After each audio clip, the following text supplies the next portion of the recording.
तो hello friends, welcome back to my YouTube channel Ankush A to Z knowledge.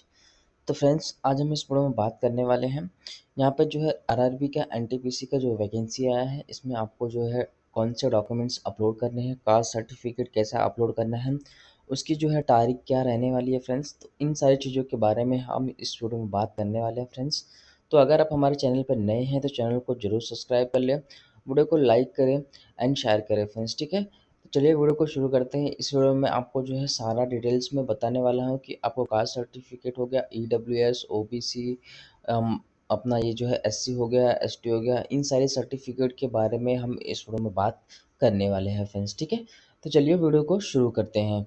जैसा कि आप यहाँ पे देख सकते हैं, यस, जो है यहाँ पे एनटीपीसी का नोटिफिकेशन पेज है। यहाँ मैं नोटिफिकेशन से ही आपको यहाँ पे सारी जानकारी देने वाला हूँ कि जो है आपका कास्ट सर्टिफिकेट कैसा होना चाहिए, कास्ट सर्टिफिकेट की डेट क्या होना चाहिए, कास्ट सर्टिफिकेट कब का होना चाहिए, सेंट्रल का होना चाहिए कि स्टेट का होना चाहिए। तो इन सारी चीज़ों के बारे में भी मैं आपको इसमें बताने वाला हूँ फ्रेंड्स, ठीक है।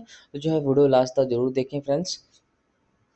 तो फ्रेंड्स, जो है यहाँ पे पहले हम बात कर लेते हैं caste certificate for S C S T caste वाले के लिए। जो है यहाँ पे उनका कास्ट सर्टिफिकेट कैसा होना चाहिए, जो है यहाँ पे आरआरबी का जो है यहाँ पे ये परफॉर्मा है, ठीक है। आरआरबी का ये परफॉर्मा है। इस तरीके से जो है अपना यहाँ पे कास्ट सर्टिफिकेट जो SC and ST है, इसमें आपका ये सारी डिटेल्स मेंशन होनी आवश्यक है। जैसा कि आप यहाँ पे देख सकते हैं, this is to certified that आपका नाम वगैरह रहेगा, आपका डिवीजन कौन से रहेगा, कास्ट सर्टिफिकेट क्या है, आपका कौन से कास्ट से बिलोंग करते हो। उसके बाद जो है आपका यहाँ पे मेन टॉपिक आ जाता है, ये आपके कास्ट सर्टिफिकेट में अवश्य रहना चाहिए।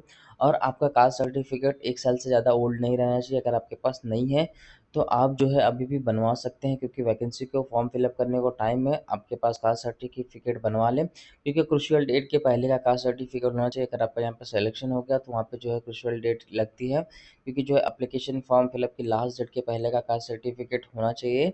और कास्ट सर्टिफिकेट की जो वैलिडिटी है वो 1 साल से पुरानी नहीं होनी चाहिए, ठीक है फ्रेंड्स। तो ये जो जब भी आप यहाँ पे कास्ट सर्टिफिकेट बनवा रहे हैं, तो यहाँ पे शेड्यूल्ड ट्राइब अंडर यहाँ पे आपका जो है ये सारी चीज़ें जो है मेंशन करनी चाहिए। SC ST कास्ट वाले जो होते हैं, उनके कास्ट सर्टिफिकेट में ये सारी चीज़ें जो है यहाँ पे मेंशन होनी चाहिए फ्रेंड्स, ठीक है। तो ये सारी चीज़ें अगर मेंशन रहेगी तो आप जो है एज पर यहाँ पे आरआरबी उनके जो है नोटिफिकेशन में जो परफॉर्मेंस में प्रोवाइड किया गया है, आपका कास्ट सर्टिफिकेट जो है मैच होता है फ्रेंड्स, ठीक है। उसके बाद हम यहाँ पे बात कर लेते हैं, ये एक अपना जो है SC and ST कास्ट का हो गया। उसके बाद जो है नेक्स्ट में आता है OBC NCL, OBC non creamy layer certificate format. आपका नॉन क्रीमी लेयर सर्टिफिकेट का फॉर्मेट कैसा होना चाहिए, जैसा कि आप यहाँ पे देख सकते हो, ऊपर लिखा है कि form of certificate to be produced by the other backward classes applying for the appointment to the post under the government of India, ठीक है। ऐसा आपके कास्ट सर्टिफिकेट पे लिखा होना चाहिए, जिसमें उसके बाद जो है आपका यहाँ पे आपका डिटेल लिखी रहनी चाहिए। दिस इज सर्टिफाइड दैट आपका नाम वगैरह यहाँ पे मेंशन हो गया, आपकी सारी डिटेल्स आपके यहाँ पे फिल किए जानी चाहिए। उसके बाद जो है यहाँ पे नीचे आप जाएंगे, स्क्रॉल डाउन करके देखेंगे, this is also certified that she और he is not belong to the person section creamy layer non mention in column 3 of the schedule of a government of India department training. आपको जो है ये आपके जो OBC caste होता है, OBC caste में आपके ये जो है यहाँ पे ये सारी चीज़ें जो आपके मेंशन रहनी चाहिए, तो ही आपका जो है सेंट्रल लेवल, क्योंकि जो है ये भर्ती जो है आपके यहाँ पे सेंट्रल लेवल की भर्ती है, तो आपको जो यहाँ पे आपका कास्ट सर्टिफिकेट है वो भी सेंट्रल लेवल का ही होना चाहिए। अदरवाइज जो है आपका यहाँ पे एप्लीकेशन फॉर्म रिजेक्ट हो जाएगा। स्टेट लेवल का यहाँ पे जो है कास्ट सर्टिफिकेट नहीं अलाउ होता है फ्रेंड्स, ठीक है। उसके बाद ये सारी चीज़ें आप देख लेते हैं, इसमें आपको यहाँ पे देखने को मिल जाएगा, जिससे आपको यहाँ पे पता चल सकता है कि आपका कास्ट सर्टिफिकेट सेंट्रल लेवल का है कि जो है स्टेट लेवल का है। फॉर एग्जांपल के तौर पर मैं आपको यहाँ पे एक कास्ट सर्टिफिकेट भी दिखा देता हूँ फ्रेंड्स, ठीक है। यूपी से बिलोंग करते हैं तो यूपी में यहाँ पे जो है 2 कास्ट सर्टिफिकेट वो बना के देते हैं। तो जैसा कि फॉर एग्जांपल के तौर पे आप यहाँ पे एक कास्ट सर्टिफिकेट देख सकते हैं, जिसमें उत्तर प्रदेश शासन यहाँ पे मेंशन किया गया है, कार्यकाल उप जिलाधिकारी। तो ये जो है स्टेट लेवल का कास्ट सर्टिफिकेट है, ठीक है। तो ये जो है ये ऐसा वाला आपको यहाँ पे कास्ट सर्टिफिकेट अपलोड नहीं करना है, जैसा कि आप यहाँ पे देख सकते हैं। इसमें बस इतनी सारी चीज़ें जो है लिखी रहती है, आपका एड्रेस लिखा रहेगा, आपका जो है नाम लिखा रहेगा, और आप जो है कौन से कास्ट से बिलोंग करते हैं। यहाँ पे एनसीएल वगैरह के बारे में जो है नहीं लिखा है कुछ भी। तो ये जो आपका कास्ट सर्टिफिकेट है, ये वाला कास्ट सर्टिफिकेट आपका वैलिड नहीं है, आपको ये वाला कास्ट सर्टिफिकेट अपलोड नहीं करना है फ्रेंड्स, ठीक है। दूसरा सर्टिफिकेट है कास्ट सर्टिफिकेट, जिसमें यहाँ पे जो है डिटेल मेंशन की गई है, उत्तर प्रदेश शासन यहाँ पे लिखा हुआ है। बहुत से लोग यहाँ पे बोलते हैं कि सर ये वाला भी हमारा वैलिड है कि नहीं है। इसमें आप देख सकते हैं ये चीज़ों का आपको यहाँ पे ध्यान रखना है। Certificate to be produced by the OBC classes applying for the appointment to the post under the government of India. यहाँ पे गवर्नमेंट ऑफ इंडिया है, तो ये मतलब जो है स्टेट लेवल का जो है यहाँ पे कास्ट सर्टिफिकेट नहीं है। ये जो आपका कास्ट सर्टिफिकेट है आपका जो है सेंट्रल लेवल का कास्ट सर्टिफिकेट है। तो आपको इस तरीके का कास्ट सर्टिफिकेट अपलोड करना है, जिसमें आपकी जो है यहाँ पे डिटेल्स प्रोवाइड की गई रहेगी, जिसमें कि आप यहाँ पे this is to certified that आपका यहाँ पे नाम वगैरह लिखा रहेगा। बाकी का जो मैंने अभी आपको यहाँ पे कुछ टाइम पहले बताया कि welfare registry ministry of welfare resolution number 120111, ठीक है।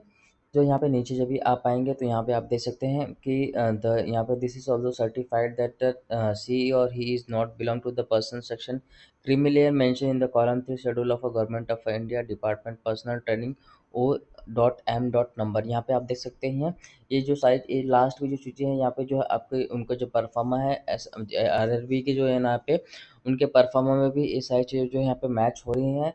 मैं आपको यहाँ पे परफॉर्मा से भी मैच करके दिखा देता हूँ कि ये सारी चीज़ें जो है उनके परफॉर्मा में भी मेंशन की गई है। तो ये आपका जो कास्ट सर्टिफिकेट है ये आपका कास्ट सर्टिफिकेट वैलिड है, आप एक वाला कास्ट सर्टिफिकेट अपलोड कर सकते हैं।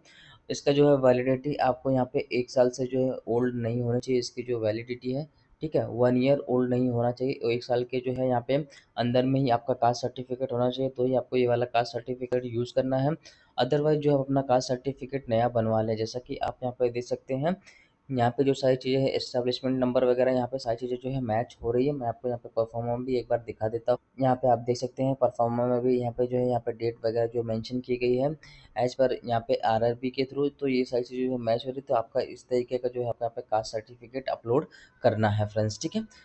एग्जाम्पल के तौर पे मैंने बता भी दिया है आपको यहाँ पे। उसके बाद जो है इसका डिक्लेरेशन है, आपको यहाँ पे डिक्लेरेशन भी अगर लास्ट में अगर आपका डॉक्यूमेंट वेरिफिकेशन होता है आपको जो है यहाँ पे सबमिट करना पड़ेगा फ्रेंड्स, ठीक है।